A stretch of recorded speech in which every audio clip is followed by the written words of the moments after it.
이제 첫 번째 세션 들어가 보도록 하겠습니다. Ladies and gentlemen, it is now time for session 1.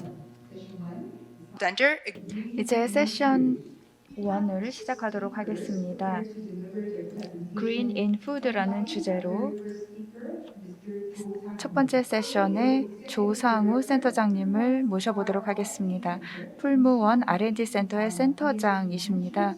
풀무원의 ESG 관리 방안과 지속 가능한 식품 동향에 대해 발표해 주시겠습니다. 큰 박수로 환영해 주십시오. 저 포인트는 없어요.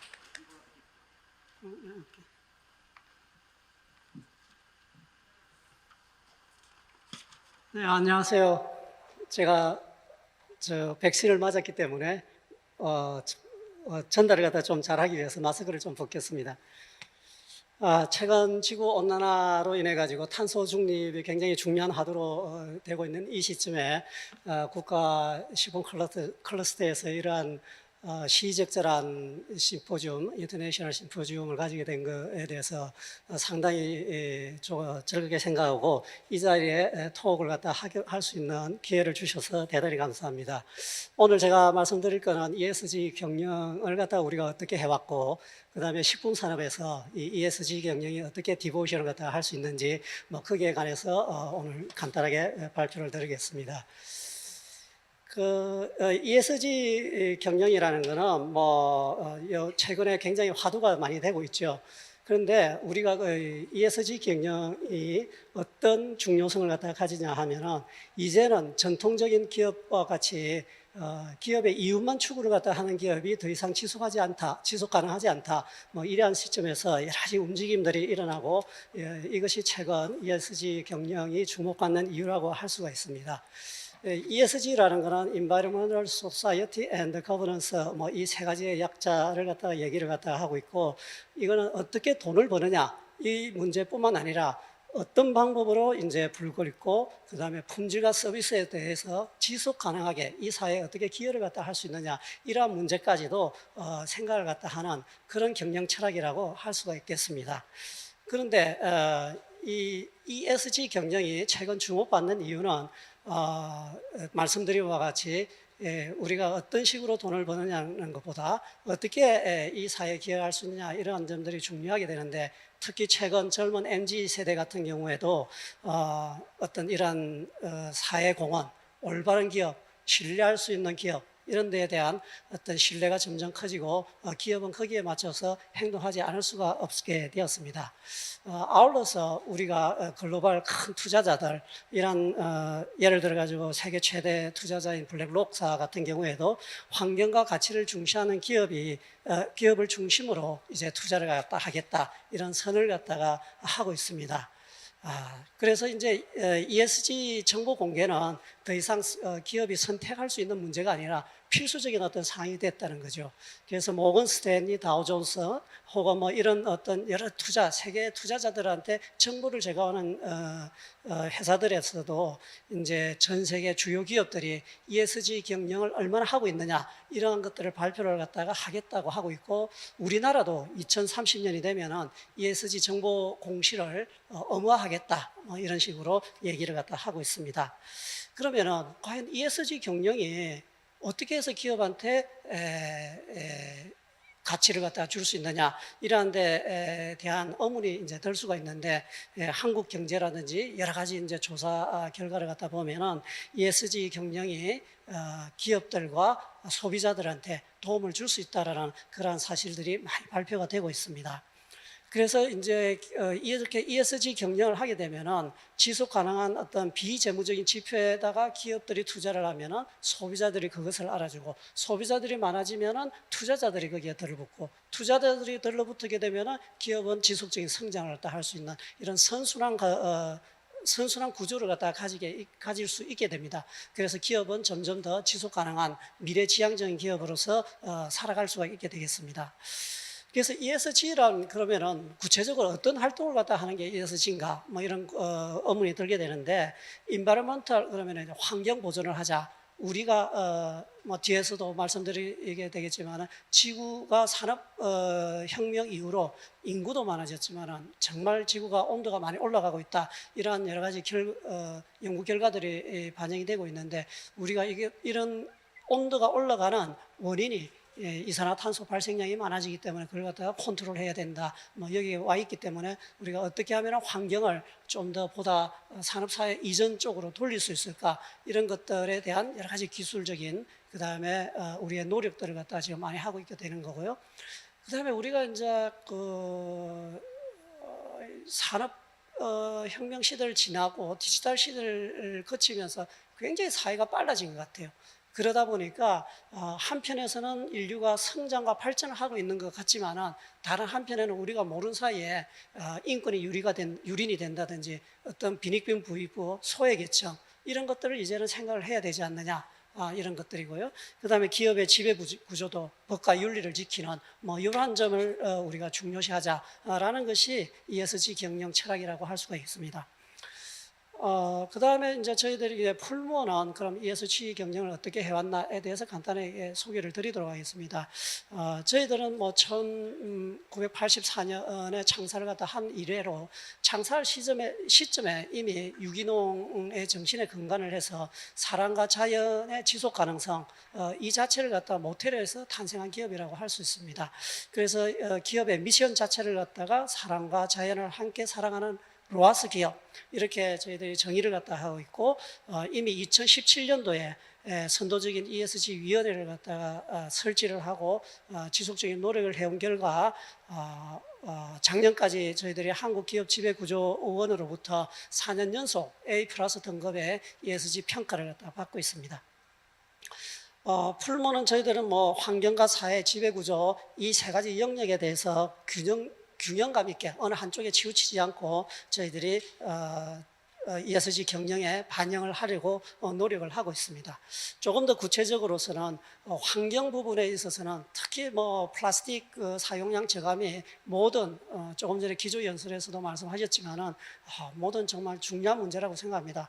그래서 저희들도 어떻게든 플라스틱을 조금 더 줄일 수 있고 그래서 환경을 보호할 수 있는 방안을 갖다가 생각을 하고 있는데, 저희들은 뭐 그게 플라스틱 제조의 관점이라기보다도 사용자의 관점이기 때문에 어떻게 하면은 좀 더 줄일 수 있고 어떻게 하면 또 리사이클을 할 수 있는지, 그 다음에 가능한 한 플라스틱이라든지 화학 물질을 갖다 안 쓰는 그런 방향으로 가고 싶다 해서 3R, Reduce, Recycle, Remove 이 세 가지 측면에서 저희들이 매년 연간 감소 목표를 갖다 설정을 하고 그렇게 줄여나가는 역할들을 하고 있습니다. 아울러 저희들은 뭐 마지막에 시몬 센터장님도 그런 얘기가 좀 나오지만은 푸드 웨이스트도 굉장히 중요한 문제입니다. 그런데 이제 신선식품 같은 경우에는 온도를 갖다가 신선하게 관리하자면은 유통기한이 굉장히 짧기 때문에 이런 푸드 웨이스트가 많이 발생하게 되기 때문에 저희들은 현재 법적으로 설정하고 있는 냉장식품의 10도씨보다는 훨씬 더 까다로운 5도씨로 운영을 하고 있습니다. 하지만 저희들 노력은 뭐 아직까지 식품산업 전체에는 아주 미미한 부분이기 때문에 우리 사회가 그런 온도를 갖다 조금 더 내려서 우리나라 전체가 탄소 저감에 기여를 갖다 할 수 있는 음식물 쓰레기를 줄임으로써 탄소 저감에 기여할 수 있는 그러한 체제가 될 수 있으면 좋겠다, 이런 생각을 해봅니다. 두 번째, 저희들이 소셜 부분에서 하고 있는 활동은 저희들은 2개의 재단을 운영하고 있습니다. 풀무원 재단과 한마음 평화연구재단을 운영하고 있는데, 이렇게 저희들 기업과 별개의 어떤 공익재단을 갖다 설립해서 전문가들을 모시고 좀 더 체계적으로 공익사업을 진행하고 있습니다. 그 다음에 마지막으로 저희들 거버넌스 쪽에서는 어떤 일을 하고 있느냐 하면은 저희들이 이사회 시스템을 독립적으로 운영을 할 수 있는 이사회 시스템을 2018년부터 꾸며서 진행을 갖다 하고 있습니다. 지금 그래프에서는 조금 업데이트가 돼야 돼가지고 숫자가 조금 잘못되어 있는데, 올해 저희들이 사회 이사 비중을 11명 중에서 8명, 그래서 72% 정도를 사회이사 비중으로 가지고 가고 있고, 이는 일반 상장사 중에서는 국내 상장사 중에서는 가장 높은 비율입니다. 또한 저희들이 여성 인력들의 평등성을 갖다가 조금 더 저희들이 보장을 하기 위해서 사회이사 8명 중 3명을 저희들이 여성이사로 저희들이 선정을 해서 운영을 하고 있고, 그다음에 저희들이 이런 이사회 시스템은 그 산하에 8개의 다양한 위원회를 신설해서 저희 풀몬이 운영하고 있는 경영 시스템을 모니터링하고 또 리딩을 하고 그러한 역할들을 하고 있음으로써 저희들이 ESG 경영을 실천하고 있습니다. 이어서 말씀드릴 사항은 이제 우리가 그러면 이런 ESG 경영이 과연 어떻게 탄소 중립 혹은 지구 온난화에 저희 작게는 저희 회사지만 우리 식품 산업이 어떻게 기여할 수 있는지에 대해서 그런 부분에서 저희 풀몬의 생각을 조금 말씀드리도록 하겠습니다. 여러분 잘 알다시피 올해 인구가 아마 통계 잡히기는 한 78억, 9억 이런 정도 된다고 합니다. 1900년대, 800년대, 900년대 이런 1800년대 이렇게 산업혁명이 일어나면서 사람 간의 이제 이렇게 소통과 이동이 굉장히 용이해지고, 그 다음에 도시화, 집적화 이렇게 되면 인구가 그 이전에 저희들 500만 년 역사 이후로 굉장히 급속도로 그래프에 보다시피 증가를 갖다 하고 있습니다. 이러다 보니까 이 산업사회 이후에 저희들 기후가 점점 올라가게 돼 있고, 다양한 도화 아젠다 이후에 다양한 어떤 미팅을 통해 가지고 우리가 지구의 온도를 1.5도, 목표는 1.5도인데 그게 지금 가능하지 않다고 해서 한 2도까지는 줄여보자 이렇게 하고는 있지만은 많은 리포트에서 지금 4도까지는 지금 막을 수 없지 않느냐, 이렇기 때문에 굉장히 심각하게 국가별로 지금 생각을 갖다 하고 있고, 우리가 어느 산업 분야에서나 이 온도를 갖다 정함하기 위한 노력을 갖다 해야 됩니다. 근데 이거는 미국의 옥스퍼드 대학의 교수진들이 2018년도에 발표한 자료를 BBC에서 다시 가공한 그런 자료가 되겠지만은, 우리 지구상에서 발생되는 그린하우스 가스 중에 약 한 26%가 식품의 생산, 식품의 운송, 식품의 재배, 그 땅, 이런 데 소비가 되고 있다고 그럽니다. 이 26% 정도 중에 약 한 60% 정도가 동물성 식품이라고 그럽니다. 그래서 만일 우리가 이것들을 갖다가 식물성으로 바꿀 수 있다면, 아니면 미생물 발효를 통해 가지고 좀 더 영양가 있는 단백질을 만들 수 있다면, 물론 이제 맛과 영양은 당연히 우리가 맞출 수가 있다고 생각하는데, 우리가 오랫동안 육류를 갖다 섭취하다 보니까 육류의 맛에 대한 그런 것들을 인간이 버리기가 좀 힘들지 않느냐. 그래서 이제 푸드 사이언티스트들이 우리 다음에 이어서 우리 한 교수님이 그런 어떤 좀 구체적이고 좋은 기술들을 소개시켜 주시리라고 생각을 하지만은, 그런 걸 통해서 구현을 해준다면은 좀 더 서스테이너블한 프로테인을 가지고 이 탄소 저감을 갖다가 할 수 있는데 기여할 수 있지 않을까 하는 생각을 갖다가 하고 있습니다. 이 자료는 아마 원래 논문에 있는 부분을 갖다가 또 다르게 좀 더 구체적으로 표현한 그런 사항이 되겠습니다. 그러면 앞으로 향후 이런 서스테이너블 및 서스테이너블 얼터너티브 및 여러 가지 얘기를 갖다 하고 있는데, 이런 지속 가능한 단백질의 시장은 어떠냐라는 것들이 보스턴 그룹에서도 지금 여러 군데서 조사를 갖다 하고 있습니다. 요거는 이제 보스턴 컨설팅 그룹에서 내놓은 어떤 데이터인데요. 보시면은 2035년도 되면은 290 빌리언 정도의 시장이 있다라는 거고요. 하나 여기서 말씀하시고 싶은 건 저 두 번째에 있는 2025년도를 갖다 단순 이렇게 엑스트라폴레이션을 갖다 하면 한 72조 원 정도, 72 빌리언 달러 정도가 나오고 있습니다. 이 양이라는 거는 일본이 1년 동안 발생하는 CO2 발생량을 갖다가 저감화시킬 수 있는 그런 시장이 존재를 한다, 이런 얘기가 되겠습니다. 또 다른 조사에 보면은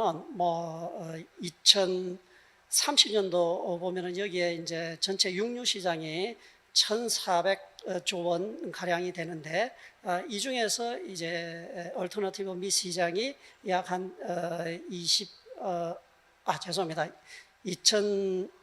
2025년도요. 그러면은 한 1,200조 원, 1,200 빌리언 정도 되는데요. 이 중에 한 10%가 대체육이 시장이 있다라는 거고요. 이걸 갖다 환산해 보면은 약 한 120 빌리언 정도 됩니다. 앞에 거보다는 조금 시장을 더 크게 보고 있습니다.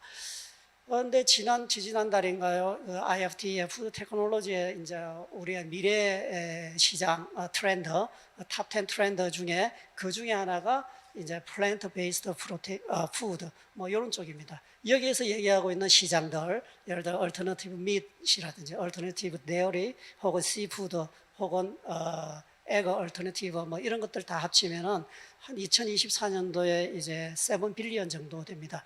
그래서 시장을 보는 것들이 이제 어떤 시장, 어떤 카테고리 또 어떤 범주까지 넣을 건가에 따라서 좀 다르지만 대개 7조 원에 우리나라로 환산하면 한 7조 원에서 한 21조 원 정도의 시장이 2025년도 경에는 있을 거다. 뭐 이런 추론을 갖다 할 수가 있고 지구 환경도 우리가 좀더 미래지향적인 방향으로 가면서 식품 산업이 ESG 경영에도 우리가 컨트리뷰션을 갖다 하면서도 이런 큰 시장을 우리가 앞으로 확보해 나갈 수 있는 그런 찬스가 있기 때문에 우리 국내 기업들도 이런데 많이 관심을 갖다 가져야 되지 않을까 이런 생각을 하고 있습니다.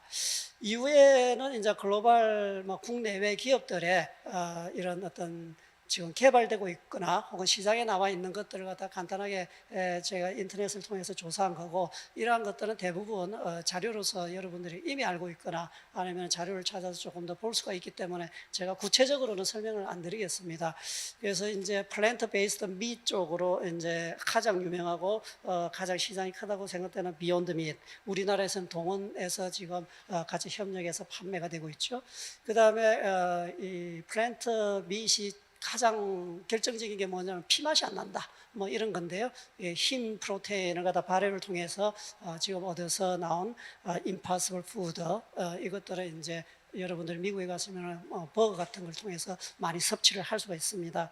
그 다음에 이제 식물성 단백질이 아니라 세포 배양, 줄기세포라든지 건세포 이런 것들을 통해서 세포 배양을 통해 가지고 어떤 밋 얼터너티브를 만드는 그런 조금 더 업스트림에 가까운 그런 제품이 되겠습니다. 멤피스 밋이라고 해서 지금은 아마 업사이드 푸드로 바뀐 건데 여기서는 이제 닭고기를 갖다가 좀 만들고 있고요. 그 다음에 퓨처 밋 같은 이스라엘 베이스의 밋도 치킨 브레스트 같은 것들이 약 한 100g에 한 3, 4불 정도면 이제 공급을 할 수 있는 기술 수준까지 와 있다라고 이제 홈페이지에서 얘기를 하고 있습니다. 또 다른 접근법은 이제 애니멀 셀 컬처를 하는 게 아니라 펀자이, 곰팡이를 이용해서 곰팡이의 마이크로 프로테인을 이용해서 만드는 제품이 있는데 닭가슴살이 상당히 닭가슴살과 비슷한 맛을 많이 내고 있습니다. 콘이라는 영국 회사가 있는데 지금은 아마 다국적 펀드로 팔린 걸로 알고 있는데 우리나라에서는 신세계 푸드에서 협력을 해서 국내에서도 이미 이제 허가를 받아서 아마 그 닭에게도 휴식을 뭐 이런 브랜드 네임으로서 팔리고 있는 걸로 알고 있습니다. 그 다음에 이거는 캘리포니아 베이스의 Eat Just라는 회사에서 Just Egg, Just Mayo 같은 식물성 어떤 유제품에 해당이 되는데 최근에는 셀 컬처드 치킨을 만들어서 싱가포르에서 인허가를 받아서 작년 말에 세계 최초로 상업화한 그게 랩그론 치킨이라고 얘기를 갖다가 하고 있는 굉장히 앞서 나가는 그런 회사가 되겠습니다. 그 다음 유제품으로서는 오트리에서 오트를 갖다 이용해서 만드는 우유 대체품이 있겠고요.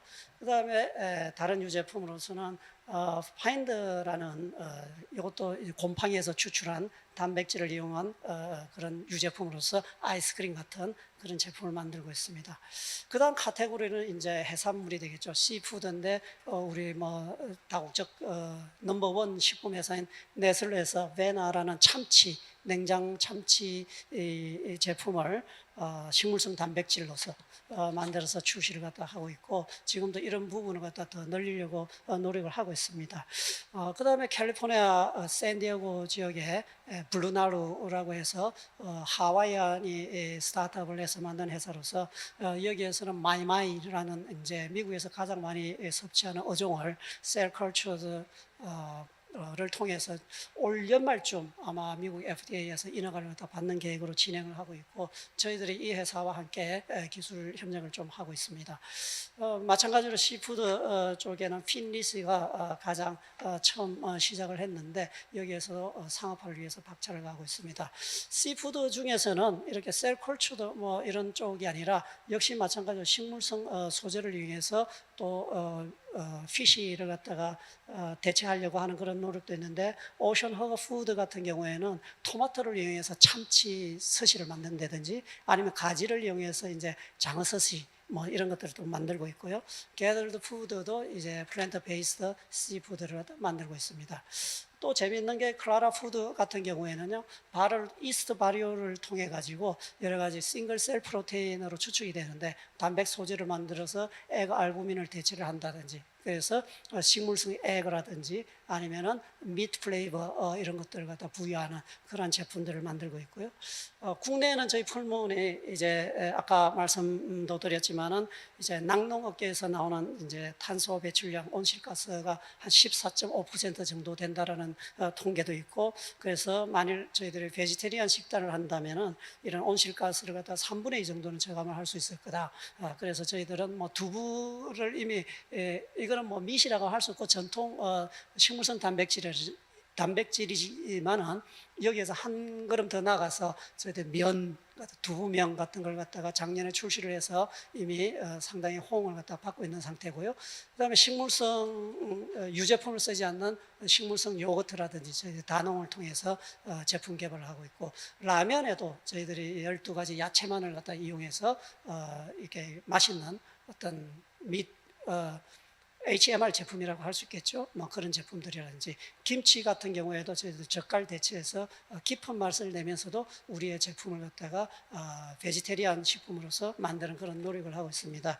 더불어서 저희들은 이제 뭐 또 밑을 안 쓸 수가 없으니까, 현재까지는 아직까지는 뭐 100%에 해당되지 않지만은 밑을 쓴다면은 우리가 동물복지 밑을 갖다 좀 쓰자라고 하는데, 동물복지와 ESG, 즉 인바이러먼탈 탄소 중립과 어떤 관계가 있느냐는 저희들도 지금도 연구하고 있는 단계입니다. 하지만 어떤 연구 보고서에 따르면은 젖소 같은 경우에는 젖을 짜는데 KG의 젖소면은 뭐 수명이 6년인데 방목을 하면 한 15년 뭐 이렇게 해서 더 많은 물 소비량도 좀 줄이면서 더 오랫동안 우리가 우유를 착유를 할 수 있으면 조금 더 서스테이너블 하지 않을까, 뭐 이런 노력, 그다음에 동물의 행복권 뭐 이런 걸 생각한다면 함께 더불어 사는 뭐 지구를 위해서 생물종 다양 뭐 이런 데까지도 확보를 좀 넓혀 나간다면 어떤 지속 가능성과 연결을 시키지 않을까, 이런 생각을 하고 있습니다.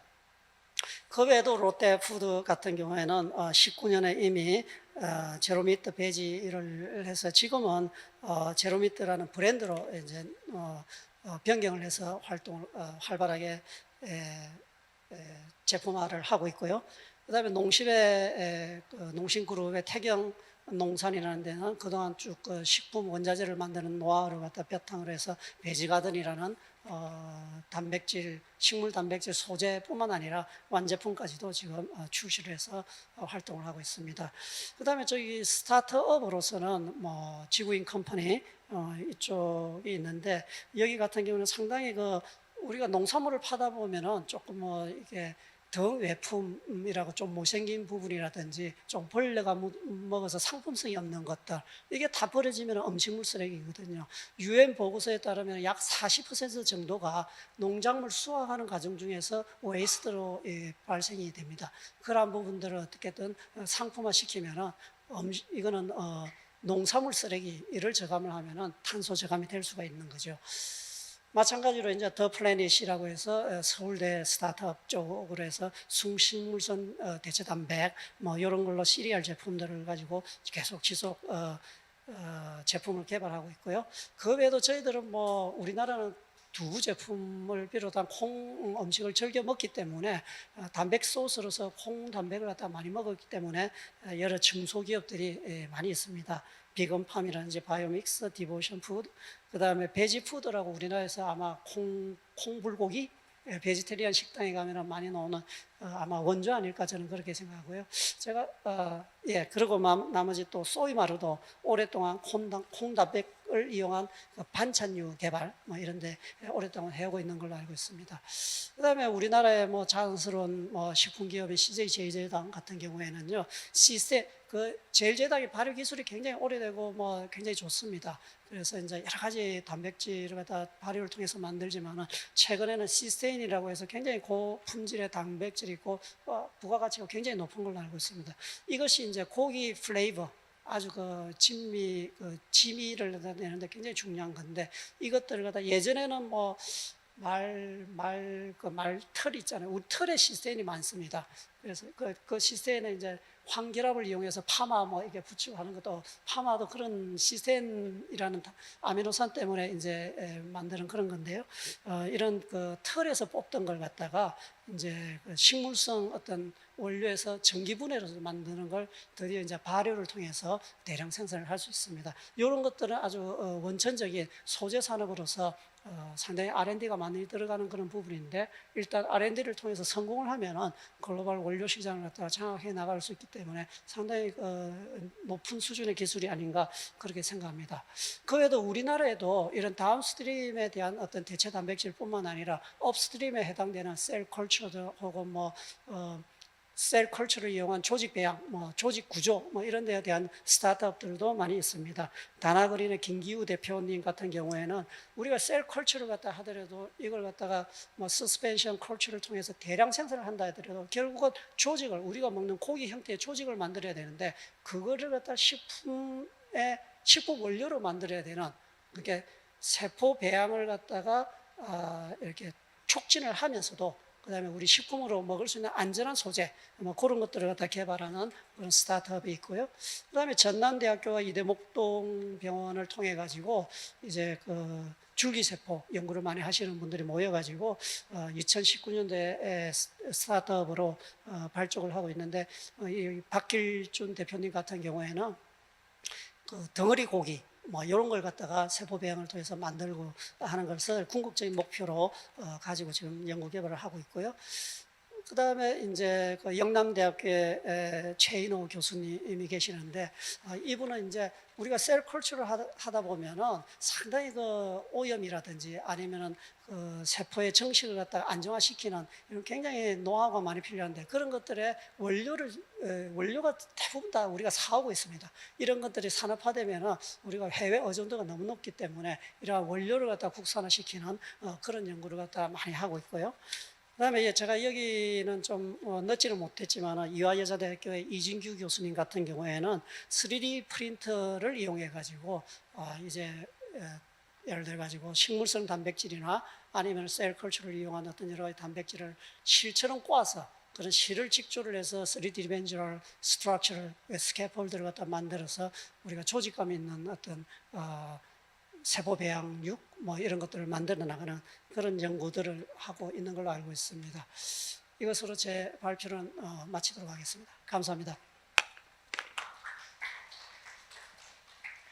Thank you so very much. 감사합니다. 조상우 풀무원 센터장님께서 훌륭한 발표를 해주셨습니다. 풀무원이 ESG 분야에서 어떤 리더십을 보여주고 계시는지 보여주셨는데요. 설명해 주셨는데요. 다음 연사를 소개해 드리도록 하겠습니다. 다음 연사분은 고려대학교의 한재준 교수님이십니다. 동일한 주제의 기술적인 측면을 강조하는 발표가 될 것 같은데요. 한재준 교수님께서는 대체육에 관한 국내외 연구 및 기술 동향에 대해 발표해 주시겠습니다. 예, 안녕하세요. 저는 고려대학교의 한재준입니다. 저는 오늘 대체육 관련 그 국내외 연구 및 기술 동향에 대해서 여러분께 15분 동안 최대한 쉽게 좀 설명을 드리겠습니다. 저의 발표 순서입니다. 그래서 초반에는 좀 쉽게 대체육이 무엇인지에 대해서 그 배경 설명을 좀 드리고요. 이어서 해외의 대체육 관련 연구 동향 그리고 국내의 연구 동향을 좀 소개해 드리겠습니다. 그리고 마지막으로는 대체육 관련된 연구가 앞으로 어떠한 방향으로 나가야 될지에 대한 분석을 좀 알려드리겠습니다. 대체육의 필요성에 대한 내용입니다. 아시다시피 현재 인구가 계속 늘어나고 있고 또한 전 세계적으로 많은 인구들이 쉽게 얘기해서 고기 맛을 알게 됐습니다. 그래서 해마다 육류의 소비량도 기하급수적으로 늘어나고 있고요. 가까운 미래 또는 먼 미래에 당연히 육류 소비량이 공급량보다 훨씬 많기 때문에 이러한 불균형이 올 것이다. 이러한 이유 때문에 육류를 대체할 수 있는 대체육, 대체 소재가 필요하다는 게 대체육 연구에 대한 배경이 되겠습니다. 대체육과 관련된 우리가 실제로 섭취하는 고기, 소고기, 닭고기, 돼지고기를 실제육이라는 명명을 취하겠습니다. 이러한 실제육이 왜 부족한지에 대한 여러 가지 원인이 있습니다. 미래에는 당연히 여러 가지 원인 중에 목축이나 축산업에 종사하는 인구가 많이 줄어들 것이고요. 또한 환경적인 문제, 그리고 동물의 복지, 윤리와 관련된 문제, 기타 등등의 원인에 의해서 대체육이 필요할 것이다라고 하는 것은 여러 학자들이 또는 언론을 통해 많이 발표되고 있습니다.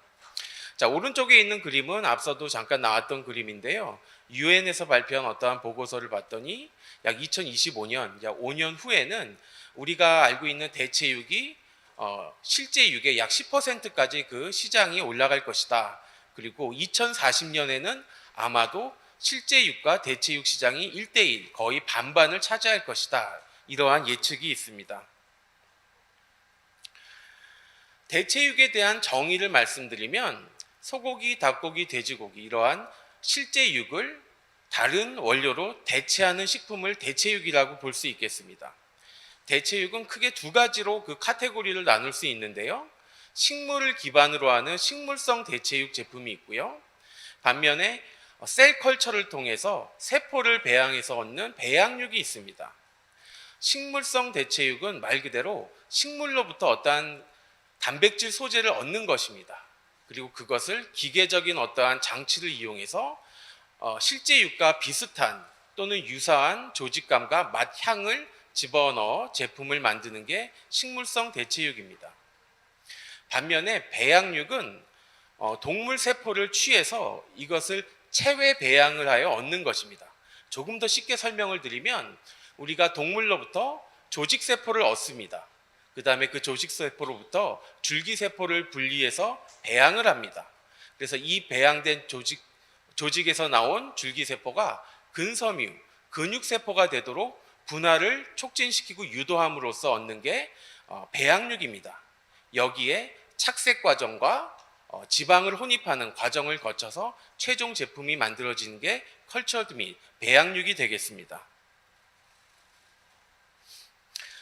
다음은 대체육과 관련된 국내외 법규, 규정에 대한 그 자료입니다. 전 세계적으로 대체육에 대한 법규나 규정이 아주 다양합니다. 그리고 여전히 혼란한 상태이고요. 하나의 예로 미국의 경우에는 대체육, 식물성 대체육은 다행히 대부분 식용 소재를 가지고 만들기 때문에 커다란 안전성에는 문제가 없다라고 알려져 있습니다. 배양육의 경우에는 미국의 경우 FDA와 USDA에서 공동으로 같이 규정, 가이드라인을 만들고 있습니다. 유럽연합의 경우에는 신규 물질 규정이라고 하는 어떤 가이드라인에 따라서 이러한 배양육 또는 대체육들을 규정하고 있고요. 두 나라 미국과 유럽연합 모두 미트, 즉 육류라고 하는 용어를 사용함에 있어서 상당히 제한적이고 여전히 논쟁거리가 되고 있습니다. 반면 한국의 경우, 우리나라의 경우에는 아직까지도 대체육에 대한 어떠한 규정, 가이드라인 이러한 것들이 부족한 실정입니다. 실제로 이러한 이유 때문에 대체 식품에 대한 안전관리 규제라든지 아니면 첨가물 규제와 같은 어떠한 가이드라인이 2025년까지 만들어질 예정으로 알려져 있습니다. 다음은 실제육과 대체육의 특징을 쭉 비교한 건데요. 중요한 핵심만 말씀드리면 우리가 먹는 소고기, 닭고기, 돼지고기 이러한 실제육은 당연히 가격이 앞으로도 계속 올라갈 것이고 대량 생산이 상당히 한계가 있습니다. 배양육의 경우에는 가격도 현재 상당히 비싸고요. 역시 대량 생산하기에는 상당히 기술적으로 어려운 게 실정입니다. 식물성 대체육의 경우에는 그 원료가 상당히 저렴하고 역시 대량 생산도 가능한 이러한 장점이 있습니다. 실제육의 경우에는 환경적인 문제 그리고 동물 복제와 같은 윤리 문제에 있어서 여러 가지 문제점들이 대두되고 있는 반면에 배양육이나 식물성 대체육의 경우엔 이러한 환경 또는 윤리 문제로부터 자유로울 수 있습니다. 건강상의 문제를 따져보면 먼저 영양학적인 관점에서 접근해 보면 대체육이나 식물성 고기는 실제 동물 지방과는 전혀 동물성 단백질과는 다른 조성이기 때문에 영양 성분의 불균형이나 또는 어떠한 미흡한 어떠한 성분이 존재할 수 있습니다. 이러한 영양학적인 관점에서 접근하는 이러한 연구는 앞으로도 계속 진행되어야 할 것입니다. 마지막으로 기호도 문제입니다. 당연히 소비자들은 실제육을 선호하겠죠. 컬처드 밋, 그러니까 배양육이나 식물성 고기의 경우에는 쉽게 얘기해서 현재의 기술에서는 소비자의 만족도가 그리 높진 않습니다. 쉽게 얘기해서 맛이 없거나 또는 소비자들이 거부하기 때문에 기호도가 떨어진다 이렇게 말씀드릴 수가 있겠습니다. 다음은 지금부터는 해외에 대체육과 관련된 연구 및 기술 동향에 대해서 간략히 소개해 드리겠습니다. 저희가 해외의 연구 사례를 약 최근 30년 동안의 자료를 쭉 살펴봤더니 연구 동향은 크게 세 가지 주제로 저희가 나눠볼 수 있었습니다. 첫 번째 주제는 단백질 원입니다. 기존에는 대두나 완두, 밀 단백질을 이용해서 여기에 전분을 섞어 기계적인 장치를 이용해서 대체육, 식물성 대체육을 만들었습니다. 근데 최근의 연구 동향은 대두와 같은 콩이 주는 어떤 이미 이치를 제거하기 위해서 새로운 단백질 원들을 찾고 있습니다. 그 신뢰가 되는 게 대표적인 렌탈콩이라든지 병아리콩 또는 녹두와 같은 성분들을 이용하기도 하고요. 앞선 발표자께서 소개해 줬다시피 미생물 유래, 곰팡이나 세균이 만들어내는 어떠한 단백질원을 이용하는 연구도 상당히 활발합니다. 그리고 해양 생물 중에 마이크로 알지, 이러한 해양 미세 조류를 이용해서 이것을 단백질 원으로 대체육을 만드는 연구도 상당히 활발히 진행되고 있습니다. 두 번째 연구 카테고리는 어떠한 기계적인 장치, 즉 공정에 대한 연구입니다. 식물성 대체육은 어떠한 식물성 단백질 소재를 기계 장치를 이용해서 실제 육에 가까운 조직감, 즉 어떠한 씹힘성을 구현하는 그러한 제품입니다. 쉽게 얘기해서 압출 성형기, 익스트루더라고 하는 장비를 이용해서 식물성 대체육을 만들기도 하고요. 유럽의 특정 그룹에서는 전단 셀 기술을 이용해서 만들기도 합니다. 이러한 장치를 이용함에 있어서 이것을 어떠하게 운영하느냐에 따라 최종적으로 얻는 대체육의 식감, 질감, 조직감이 다양하게 구현되는 이러한 연구들도 역시 활발히 진행되고 있습니다. 세 번째는 맛과 향에 대한 연구입니다. 소비자 기호도, 선호도를 올리기 위해선 이 세 번째 연구가 가장 중요하다라고도 볼 수 있는데요. 식물성 대체육의 원료가 되는 콩이 주는 어떠한 이미와 이치를 제거하기 위한 여러 가지 방법들, 또는 GMO 연구를 통해서 콩의 어떠한 이미 이치가 제거된 소재를 이용한다든지 이러한 연구들이 활발히 일어나고 있고요. 식물성 대체육에서 또 하나의 문제점인 고기 맛, 즉 피맛을 구현하기 위해서 식물 소재로부터 헤모글로빈을 얻는 레그 헤모글로빈과 같이 콩가식물로부터 추출하는 이러한 소재에 대한 연구도 상당히 활발히 이뤄지고 있습니다. 앞서 말씀드렸던 식물성 단백질 소재 탐색에 대한 연구입니다. 구체적으로 말씀드리면 너무 길기 때문에 간략히만 소개해드리면 기존의 대두, 완두, 밀 이러한 단백질을 렌탈콩이라든지 완두라든지 땅콩이라든지 또는 아예 다르게 미생물이 만들어내는 어떠한 단백질 그리고 해양으로부터 얻을 수 있는 미세 조류로 단백질 원을 얻어서 이것을 가공해서 대체육을 만드는 연구들이 상당히 활발하고요. 두 번째는 압출 성형기에 대한 공정 연구입니다. 요 가운데 있는 요 그림이 기계를 이용해서 식물성 단백질로부터 실제 육의 식감에 가깝게 가는 어떠한 분자 구조를 쉽게 설명한 것입니다. 콩단백질과 같은 식물성 단백질은 상당히 뭉쳐져 있는 구형입니다. 이런 글로뷸럴한 모양을 이러한 식물성 단백질을 수분을 가하고 고온에서 높은 압력을 주면 뭉쳐져 있었던 단백질 배열이 길게 방향성을 띠면서 늘어지게 됩니다. 이렇게 섬유상으로 조직을 단백질 분자 구조를 재배열한 다음에 마지막 단계에서 가교결합을 유도해서 어떠한 실제 육에 가까운 분자 구조를 구현하는 게 이 압출 성형기를 이용하는 연구입니다. 앞서 말씀드렸던 유럽의 몇몇 연구팀들은 쉬어셀 테크놀로지라고 하는 전단셀 기술을 이용해서 이러한 동일한 방향성을 지니는 섬유상 단백질을 만들고 있는 연구를 하고 있습니다. 세 번째 연구 테마, 아까 말씀드렸던 이미 이취를 제거하는 연구입니다. 식물성 단백질이 주는 어떠한 그 소비자의 거부감, 그 향이나 맛이 되는 것들을 제거한다든지 아니면 소비자가 좋아하는 실제 육으로부터 소비자들이 즐기는 어떠한 맛과 향을 식물 소재로부터 추출해서 적용하는 이러한 연구들 역시 상당히 활발합니다. 실제 통계 자료를 보면 소비자들이 식물성 고기를 왜 싫어하느냐, 왜 부정적인 의견을 갖고 있느냐 물어보면 60% 이상이 단순합니다. 맛이 없다입니다. 실제 육에 가깝지 않기 때문에 이러한 부정적인 의견이 있는 거죠. 가운데 있는 원형에 있는 것은 저희가 논문을 분석했더니 콩이 갖고 있는 어떠한 이미 이취를 제거하는 방법이 물리적, 화학적 또는 생명공학적 관점에서 18가지 정도의 방법론을 제시한 것을 정리해 둔 것입니다. 이렇듯 식물성 대체육과 관련된 연구도 아주 활발히 진행되고 있습니다. 자, 다음은 배양육과 관련된 연구 동향입니다.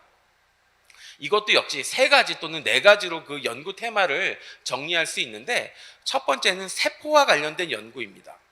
말씀드렸듯이 조직세포로부터 줄기세포를 얻고 이것을 분화시켜서 근섬유를 얻는 이 과정이 배양육을 만드는 단순한 과정입니다. 셀 분화를 촉진시키는 또는 셀 분화의 운명을 결정하는 연구가 상당히 어려운 난제인데 이것을 연구하는 학자들이 상당히 많이 증가하고 있습니다. 두 번째 연구 테마는 배지 또는 배양기와 관련된 연구입니다. 배양육이 가격이 비싼 이유는 이 특정한 배지와 배양기의 그 가격이 높기 때문입니다.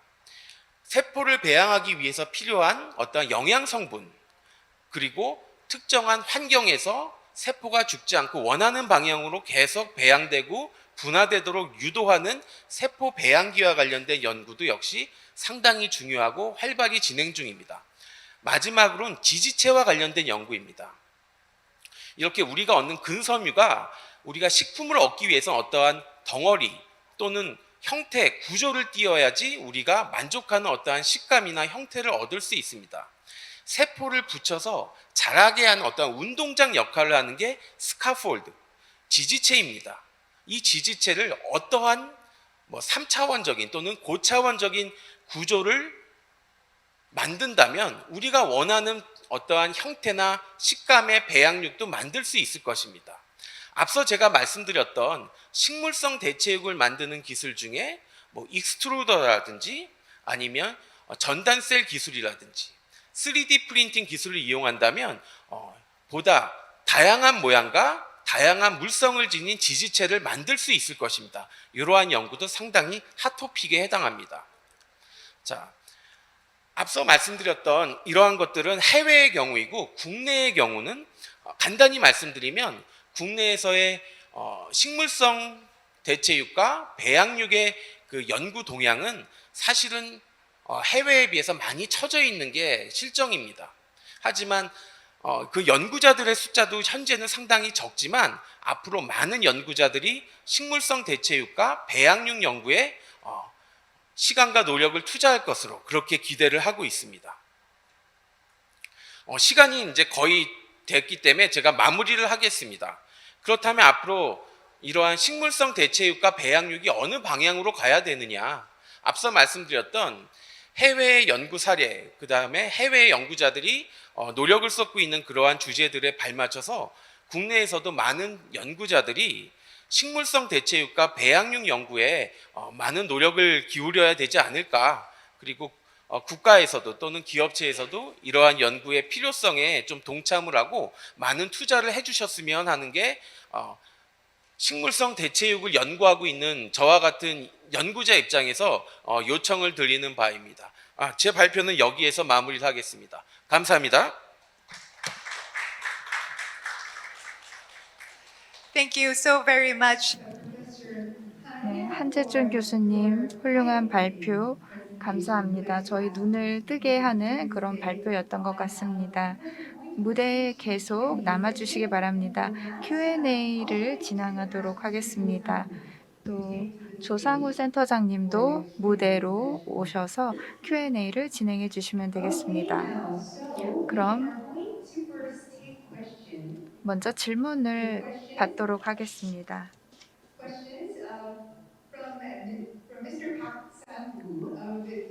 박상우 전무위원님이십니다.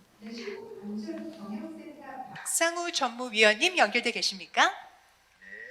들으십니까? 네, 잘 들립니다. 함께 예, 예. 해주셔서 감사합니다. 질문이 예. 있다고 들었는데요. 지금 질문 네. 부탁드리겠습니다.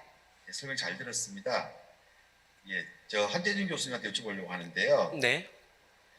대추육 관련해 가지고 개발이 진행되고 있는데 고기 같은 경우는 우리 단백질뿐만 아니고 미량의 비타민이라든지 무기질이라든지 같이 섭취되지 않습니까? 그 대체육에 대해서도 그런 연구는 어느 정도 수준까지 되어 있는지요? 예. 답변을 드릴까요? 네네네. 예. 제가 이 식물성 대체육을 만드는 과정을 오늘 시간이 너무 짧아서 구체적으로 다 전달하지는 못했습니다. 말씀하셨듯이 식물성 대체육을 만들 때 기본이 되는 건 단백질입니다. 하지만 질문자께서 말씀하셨던 우리가 육류를 섭취할 때는 단백질만이 아니라 지방이라든지 비타민, 미네랄, 기타 등등의 영양소를 다 기대를 하고 섭취를 하는데요. 대체육을 만드는 과정에서 배합 과정에서 또는 식물성 조직 단백을 수화시키는 과정에서 제조자가 원하는 특정 영양 성분을 같이 집어넣을 수가 있습니다. 이러한 방식을 통해서 영양 성분의 균형이 맞춰져야 제품이다라고 우리가 얘기할 수가 있는 것입니다. 네, 감사합니다. 잘 들었습니다. 네, 감사합니다. 그럼 두 번째 질문으로 넘어가 보도록 하겠습니다. 이번에는 원광대학교 최준호 교수님께서 연결돼 계신 것 같은데요. 교수님? 네, 감사합니다.